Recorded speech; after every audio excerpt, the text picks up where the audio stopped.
first time in 2 years, Monday after the Masters made its return to the South Carolina coast, Corrine McGrath was on the golf course there today where she spoke with celebrities and golfers about the event's big return to the Grand Strand and the impact of raising money for charity. Each year, musicians, actors, and professional athletes come out to the Celebrity Pro-Am for charity. And after seeing how much fun they're all having on the course today, you can tell why they miss this event so much. Always excited just to come back and see everybody that we haven't seen in a while and hang out and have some fun and raise some good money. Two-time major champion John Daly isn't the only celebrity excited for the return of Monday after the Masters. It's such a great event. The money they raise, it's been unbelievable. Myrtle Beach has been unbelievable with support for it. So it was hurtful not to be able to do it for the last couple of years. So it's great to be back. Myrtle Beach looking great, and it's going to be a lot of fun. The money raised at this tournament goes towards the Wrdw and the Blowfish Foundation. This event has helped the band raise millions of dollars for charities, including music education in the state and the South Carolina Junior Golf Association. I'm so thrilled for it to be back. I really missed it while it was gone, and it's the most fun we can have while still doing a bunch of good. How do you ever say no to that? So hopefully we can just keep doing it as long as we can. Now, Wrdw and the Blowfish does put on this event for guys who love to play golf and also are great musicians, and they share that similarity with a lot of the players out today.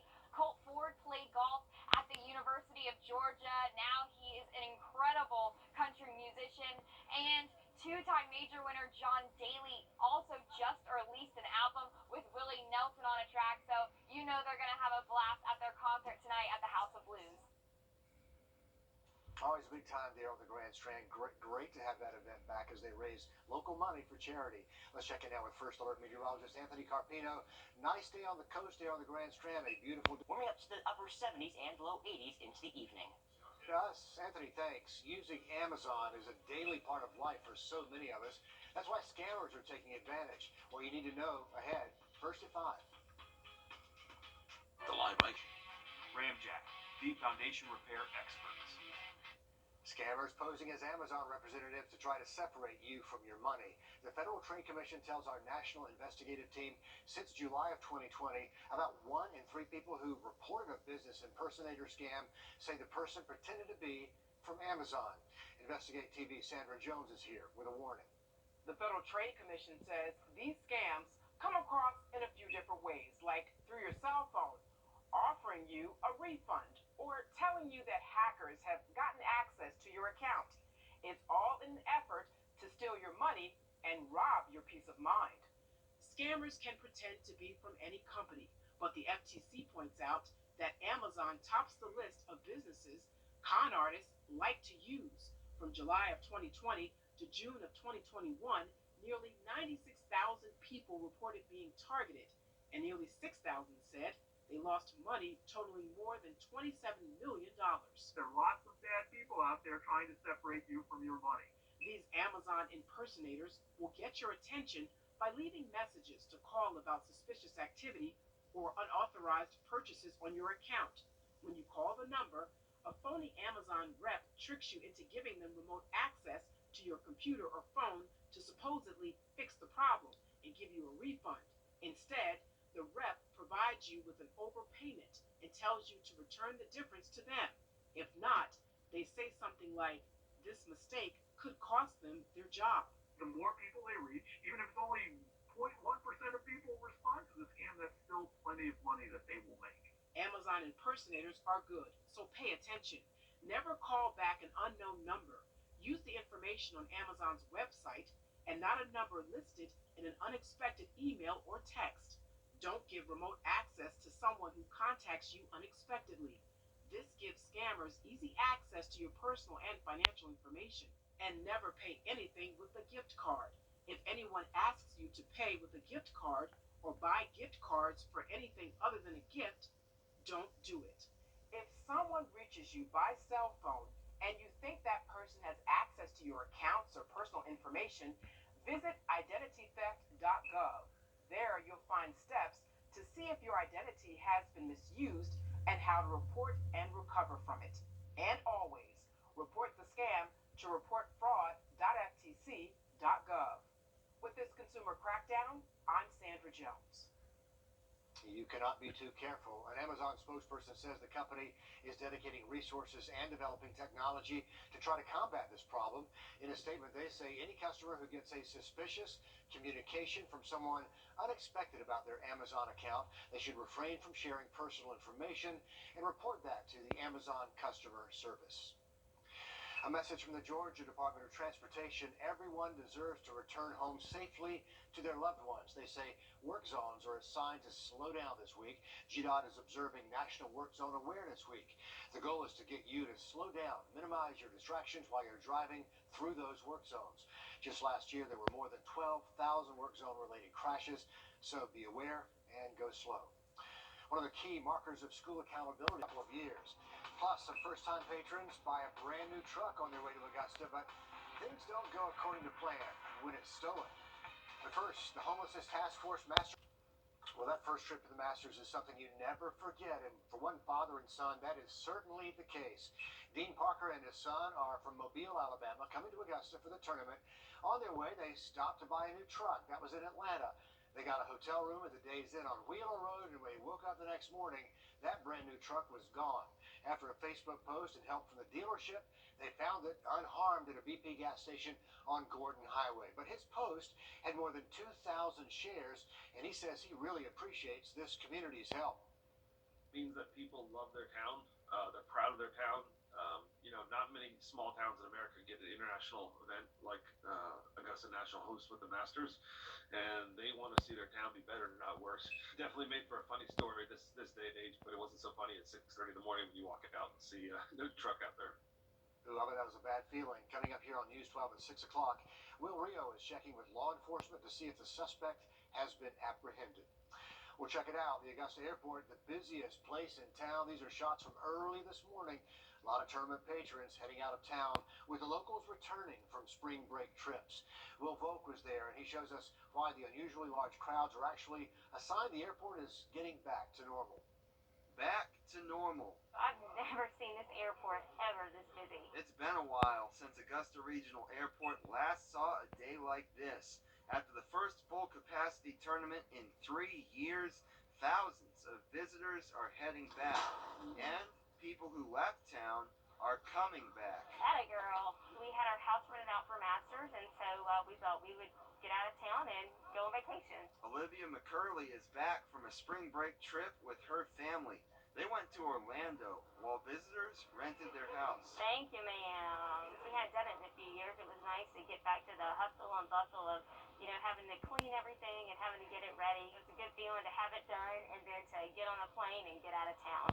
They weren't the only ones, as travelers coming back to Augusta filled the halls, along with people leaving Augusta. Official travel numbers aren't available yet, but the TSA projected this airport would be 3.5 times busier than normal. And after braving the crowds, McCurley is ready to go home. Feels good to be back. Now I gotta go home and clean the house. In Augusta, Will Volk, on your side. And when it comes to knowing exactly how many people flew in and out of Augusta for the tournament, the airport says it's expected to have those numbers for us sometime next month. We'll be sure to pass them along to you. The airport posting this photo today. They say visitors flying out today encountered 3 canine teams. The dogs are working hard to keep those passengers safe. 2 of the teams from TSA, another team from the Richmond County Marshal's Office working hard at the airport. The FAA is getting fed up with unruly passengers, and now 2 badly behaving passengers are hit with the largest fines ever. One passenger allegedly hit, bit, and head-butted the crew and passengers on a flight. That person facing a possible fine of nearly $82,000. On a different flight, a woman was on the way from Atlanta to Vegas when she tried to hug and kiss someone sitting next to her. Then she tried to exit the plane and even bit another passenger a number of times. She now faces a possible fine of more than $77,000. Breaking news just into the newsroom. We're learning a man who is missing is reunited with his family. He's okay. We told you Gary Morton was last seen near the Guitar Center on Cabela Drive around 7 o'clock this past Wednesday, and we're just learning he got in touch with family members on Saturday, and the Richmond County Sheriff's Office tells us family members picked him up in another state, and he's safely back at home. Coming up in less than... Reduce crime Through all the challenges we've faced, Brian Kemp has always put Georgia first. The WRDW News app on your Roku, Amazon Fire, or Apple TV store. Even if you cut the cord, you don't have to lose your local news. Just type in or search WRDW, and you got your local news, first alert weather, sports, and more for free. Cleanup from the EF3 tornado that ripped through Allendale will be quite a process. For those of you in Allendale, EMA says put the debris on the side of the road. They're going to begin collecting that in the next few weeks. The only things they're going to accept, though, is going to be wood, construction, and demolition material. When they set a date to pick up, we will let you know about that. Even with the devastation, there is some good news to pass along. One family reunited with their dog after she ran away during the tornado. Flynn Snyder explains how a viral Facebook post led to a happy reunion. For Andrew and Jocelyn Clayton, their dogs are everything. But after only 3 weeks of owning their dogs, Maya and Nala, the couple encountered every pet owner's worst nightmare. I was in panic, but I'm not gonna lie. Their 2 dogs were home alone when a tornado tore apart their house, forcing the couple to scramble home, desperate to see if they were okay. I was crying. I was worried for our dogs. I saw our house completely gone, and I thought the worst. Nala stayed in the rubble after the tornado hit, waiting for the couple to get home. But Maya was nowhere to be found. Oh, God. I'll be honest. I thought she was stuck under the rubble. Yeah. She got thrown out. We looked around as much as we could, but we didn't see her.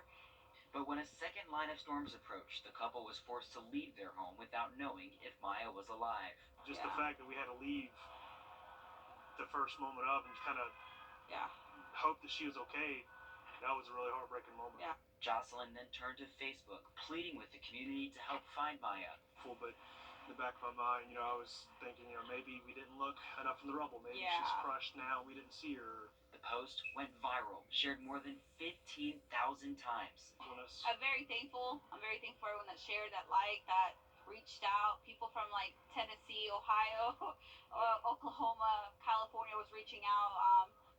The couple says they didn't sleep or eat for 2 days while Maya was missing, until she got a message from the Roberts family saying they found her not too far away. And I remember, I was like, wait a minute, I think that's the dog that was missing from the house that got hit, because I remember seeing Jocelyn's post, and my heart sank for her. She was wet, she looked dirty, and she just looked like she was just barely creeping along and moping around. And with a little convincing, the Claytons and Roberts were able to convince Maya out of the woods and eventually got her home. A crybaby in general, but I just started crying, and I couldn't believe it, shocked. I was like, it's her, I can't believe it.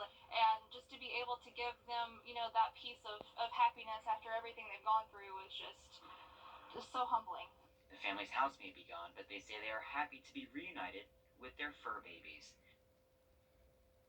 I think pet owners everywhere can sympathize with that family. It must have been awful to drive away from the property without your pet. Now, last week we told you about an Aiken family lucky to survive an EF2 tornado. The father says the storm was so close he looked out the window, could pretty much see the cone of that twister. The home was destroyed, but the family made it through safely, and so did his dog. Let's check now with Anthony. And Anthony, that's the thing. For a pet owner, you don't want to leave because the pet's going to be confused, and they had to coax that one out of the woods. Yeah, I mean, I'm sure she was scared and just didn't really know what was going on. I can't imagine having to drive away, leaving Storm behind, or any pet behind. It's not something you ever want to have to go through. But Your dog fortunately, is named Storm. My dog is named Storm, by the way. Yes, so he's got a little good luck charm there, I guess. That's a good one. Well, fortunately, we don't have to talk about Emmerich's biggest Easter events ever. Hi, I'm Ashley Day with Laurelwood Equipment, and my experienced team wants to change the way you shop for outdoor equipment. When you come to Laurelwood, you won't be left standing around unacknowledged. Our friendly, knowledgeable staff is here to help you make an informed decision based on your specific equipment needs. From Exmark zero-turn mowers to steel chainsaws, we want you to be satisfied with the performance and the price. Come see us today. We're conveniently located off Exit 1 in North Augusta. Come to the Garden City. Downtown Augusta getting a moment on the screen and streaming platforms across the country. Check it out. We have a problem.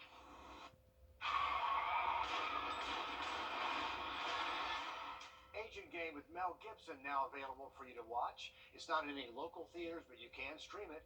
And while you watch it, keep an eye out for all those scenes shot right here in Augusta. The movie is a spy thriller about a CIA agent who becomes a target himself. We've been following the movie since crews were here shooting downtown. Our cameras were rolling there in March of last year, just the right time to catch Gibson right there in action. He's the one you see there holding the gun, wearing that trench coat that you saw in that clip we just showed you. A scary cartoon character going viral among young children who are seeing and sharing online videos with their friends. Some kids even acting out what they see in the videos of a game called Poppy Playtime. Jamie Tucker shows us parents what you need to know. This cartoon character doesn't look like his name should be Huggy Wuggy, and that's part of the concern. It's part of a video game called Poppy Playhouse, and apparently all the kids are talking about it. And I found the straw in his bag. Sheila Smith told me her 8-year-old son gave her a scare when she found a picture he'd drawn of the monster after friends at school showed him videos they'd found online. And he finally told me that the character had told him that the parents have hurt him and taken his kid, so they need to kill us. So I had to see these videos for myself. I found thousands where the character bites off arms and sings this song.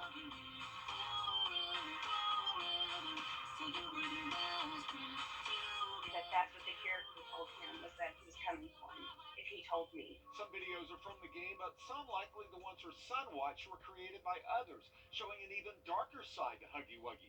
Police in England sent a warning to parents to be aware of the videos, and since the name Huggy Wuggy sounds innocent enough, the videos most likely slip past YouTube Kids restrictions. You know, I'm a strict mom. I mean, everything that goes on his tablets, goes on his phone, anything, I have to approve. And it still slipped by me.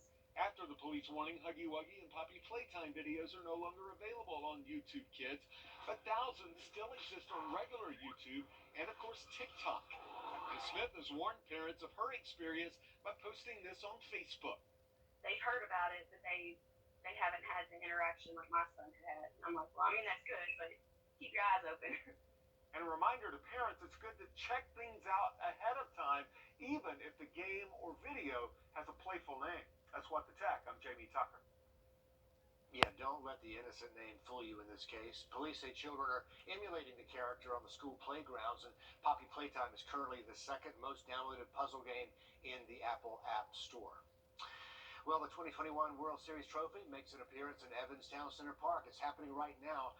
You can go there, celebrate the Braves, and check it out until 7 this evening. If you can't make it over today, you're going to be able to see that at the Academy Sports in Aiken on the 19th, the historic Thompson Depot on the 21st, or the Augusta Green Jackets opening game, SRP Park, that's rolling around on the 22nd. If you live in Augusta, you're probably... Every parent thinks their baby is cute, but does your baby have what it takes to be the 2022 Gerber baby? You can submit photos of your smiling infant in the 2022 photo search.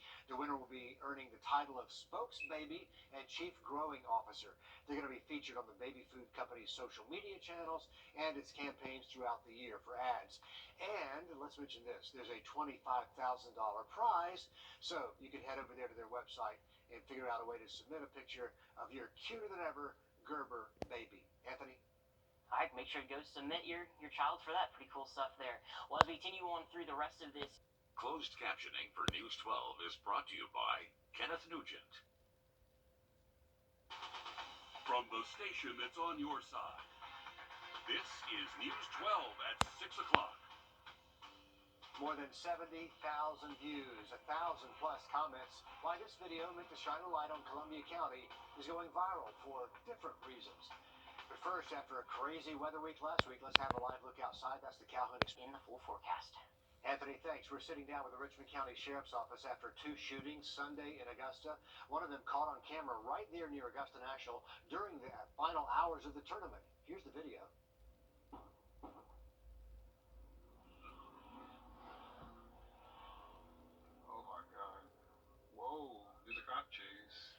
That video from a News 12 viewer catching the moment shots are fired at a car there at the intersection of Washington Road and Alexander Drive just before 6 in the evening. You can see the cars then speed away through that light. Let's bring in News 12 Sloan O'Cone live near that scene. Sloan, the Sheriff's Office tells you outside this incident, things stay pretty quiet for tournament week. Exactly. Tournament week is typically the quietest they see all year. They say even though there were 2 shootings, it's not much different from years past either. Now, if you look around, you can see all the barricades are down now and the cones are gone and things are traffic and everything is continuing to return back to normal. But the sheriff's office says what happened here at this intersection yesterday was anything but. Shots fired over an allegedly stolen vehicle right next to patrons flying through oncoming traffic. Immediately gave pursuit. They caught one of the people, and the other vehicle, which was stolen, was eventually recovered in Columbia. A fast response to an unusual situation. On all of these kind of situations like that, we just have to be prepared for anything that can emanate and respond accordingly. I think that's exactly what we did. The driver who fired is now charged with aggravated assault and possession of a firearm during a crime and is in custody. But this isn't the only incident. On Sunday around 3 a.m., 2 people were injured in a shooting downtown on 10th and Broad Street. One victim was shot in the neck, the other drove themselves to the hospital. Sheriff and the colonel were talking here at the beginning of the week, and we were marveling how Masters Week is usually a slow week. I think a lot of the bad guys, are out there working for a hospitality house or out there in traffic control or some other thing because they're not committing a lot of crime. But still, they're ready for anything. Even on the first day of the Limits Amateur, they increased staffing because of an unexpected large number of patrons and continued bringing in reinforcements from the GBI, Columbia County, Grovetown, and other surrounding agencies to make sure safety was the top priority throughout the week. And the sheriff's office says that they continue to learn from incidents across the country and right here to make sure that every year they're prepared to handle them if need be. Still unbelievable it happened during the tournament at that very busy intersection near the golf course. Sloan thinks. The sheriff's office also wants to reiterate those situations were not related and neither are connected to the tournament at all. We're wrapping up one of the busiest days of the year at Augusta Regional Airport. Thousands of patrons flying back home, while all those locals who left the week are coming back here. TSA projecting about 3.5 times more people than normal today at Augusta Regional. We should know the actual numbers by next month. One patron's leaving Augusta with a story he'll never forget. Here's News 12's Wrdw with how our community helped him get home. Dean Parker has been coming to Augusta for 18 years for the Masters tournament. For his son Trey, it was his first time. Before coming to Augusta, they stopped in Atlanta to pick up a brand new truck. In Augusta, they stayed at the Days Inn Hotel on Wheeler Road. Told him, I'll get up early, grab our passes, and then we'll head in and you'll enjoy getting a chance to go to the Masters. But at 6:30 the next morning, I turned around and I said to my son, did you get up and move the truck in the middle of the night? And he goes, no, sir. And I said, there's no truck. He gets up, he goes, can I go back to bed? This has to be a bad dream, not really happening. Their brand new Ford pickup truck has been stolen. There was this barrage of people that started reaching out. He took to Facebook, where his post had over 2K shares. And Parker says his Ford pickup truck was found right here at this BP off of Gordon Highway, parked right out front in one of the parking spots. Surveillance video shows this man at the gas station talking with the cashier at around 1:36 a.m., an hour after allegedly stealing the truck. He had gone out in to show off this new truck that he had taken, stolen, and the lights and the horns start going off randomly, so he takes off running. He says the truck was unharmed and only one small thing was taken. He's just grateful for the community's help. It means that people love their town, they're proud of their town. You know, not many small towns in America get an international event like Augusta National hosts with the Masters, and they want to see their town be better, not worse. At the end of the day, it's all a memory that will never be forgotten. It definitely made for a funny story this day and age, but it wasn't so funny at 6:30 in the morning when you walk out and see no truck out there. In Augusta, Wrdw on your side. So we're going to give you another look at that suspect inside the BP on Gordon Highway Saturday around 1:30 in the morning. If you recognize this man, if you have any information that might help deputies find him, call the Richmond County Sheriff's Office, 706-821-1080. Neighbors in Columbia County have some thoughts about this video posted to the county government Facebook page. It's meant to market the area for a new home for new homeowners, but as our Claire Allen reports, people who live there don't feel represented. Welcome home, little one. A video posted on the Columbia County government Facebook page has more than 73,000 views, and along with it, backlash. The first thing I noticed was the incredible lack of diversity. With more than 1,000 comments, folks are bringing to light the issue of representation. It's more diverse here, and for some reason that video did not depict what I see every day, what my children see, what my neighborhood looks like. The video shows a young white girl growing up in Columbia County. And you mean to tell me that throughout her entire life there was no diversity? Numbers from the Best Neighborhood website show Columbia County is actually more diverse than many other counties across the nation. The data they pulled from the U.S. Census shows people of color make up at least 30% of the county's population. We live here too. We're taxpayers. We're successful citizens of Columbia County. Our dollars matter in Columbia County, but we're not being represented. I think the video just in general was disheartening because I saw so many places that I frequent daily in the video, but I didn't see any representation of me there. In Columbia County, Claire Allen on your side. Now, we did reach out to Allison South Media, the marketing team that made the video. We're told to direct all questions to the owner of the video, and that's Columbia County. The county telling us it doesn't plan to remake the video and will not be releasing a statement. So to come here, groundbreaking research finds cancer hotspots right here in the river region. After the break, the I-Team exposes what local counties have the biggest risk of deadly cancers and what you can do about that. Time today. Groundbreaking research, 20 years in the making. A local epidemiologist and doctor find cancer hotspots right here at home and beyond, all over the state of Georgia. The hotspots specifically look at some of the deadliest cancers: breast cancer, colon, prostate cancer, and lung cancer. The I-Team's Meredith Anderson exposes what local counties have the greatest risk of deadly cancers. Dr. Justin Xavier Moore combed through 2 decades worth of data on cancer deaths in every single county in Georgia, all 159 of them. Even he was surprised by what he found. I didn't know it was going to be that many clusters within, like, the CSRA. Dr. Moore is an epidemiologist and assistant professor at the Medical College of Georgia at Augusta University. He tells the I-Team his latest research is currently under peer review, but the American Association of Cancer Research asked him to share his findings this week at their annual meeting. So should people be alarmed when they hear this? Yes. I mean, it's a hot spot, right? So this is 20 years of data that are suggesting that the areas that are highlighted have been continuously disproportionately affected by these diseases. And something must be done. He doesn't want his findings to scare you, but rather empower you. And if you live in certain areas, to know your risk is even higher. Using medical data from 1999 to 2019, he identified cancer hotspots across the state. He found Burke County as a hotspot for deadly prostate cancer in both white and black men, and for deadly colorectal cancer in black men and women. The county is also rural, has a high rate of poverty, and is home to Plant Vogel. Where do you even begin to know what caused it? Now that you know the hot spots are here, is it environmental? Is it diet? Is it family history? I mean, where do you even begin? That's the point in why we do like this epidemiological research, because now we highlight the issue, and then to understand the etiology, to understand what risk factors are driving it, then that's further research. I hate to say that as a scientist, but that's like further investigation. McDuffie and Wilkes counties was found to be a deadly colorectal cancer hotspot for all adults, no matter race or gender. McDuffie County also found to be a deadly lung cancer hotspot for black adults. Jefferson and Jenkins counties, a deadly colorectal cancer hotspot for white men and women. Warren County, a breast cancer hotspot for all women, a lung cancer hotspot for black men, and a colorectal cancer hotspot for all adults.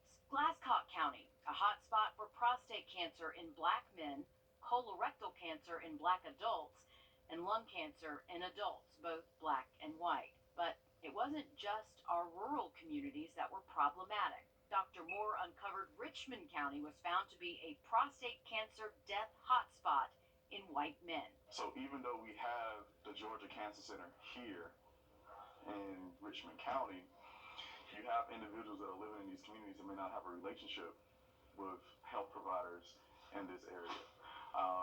There's a lot of hesitancy in terms of even getting care. That can be driven by medical racism. It can be driven by the fact that health insurance is contingent upon your job status. and whether you actually have the time to go get the care. Dr. Moore said medical data was used to identify a deadly cancer hotspot in Anderson, South Carolina, where Chadwick Boseman grew up. You may remember before his Black Panther fame, Boseman played the Godfather of Soul and even came to Augusta for the Get On Up movie premiere in 2014. In 2020, news of his death from early onset colorectal cancer shocked the world. He was just 43 years old. Guess what other county identified as a hotspot for early onset colorectal cancer? I'm taking a guess. Richmond County? Richmond County. Richmond County was the only county in Georgia. And it put it within the top 5% in terms of risk for dying for early onset colorectal cancer for the entire nation. So, what to do now with that information? Be proactive versus reactive. A lot of people actually have symptoms, and they would just kind of dismiss it as, oh, you know, that's just me aging. Yeah, we're aging, but with increasing age comes increased risk of cancer. And know your risks beyond your zip code. Know your family risks. Know your lifestyle risks. Are you a smoker? Overweight? Are you stressed? If so, push for earlier screenings. There are a lot of great treatments. There are a lot of great therapeutics that people in this cancer center here are working on, and we have access to. But oftentimes we just don't know about it. We don't know about, hey, like I can actually go get a simple prostate exam, and that may save my life. So don't wait. And so for me, it's about not waiting until it's too late, or thinking that it may not happen to you.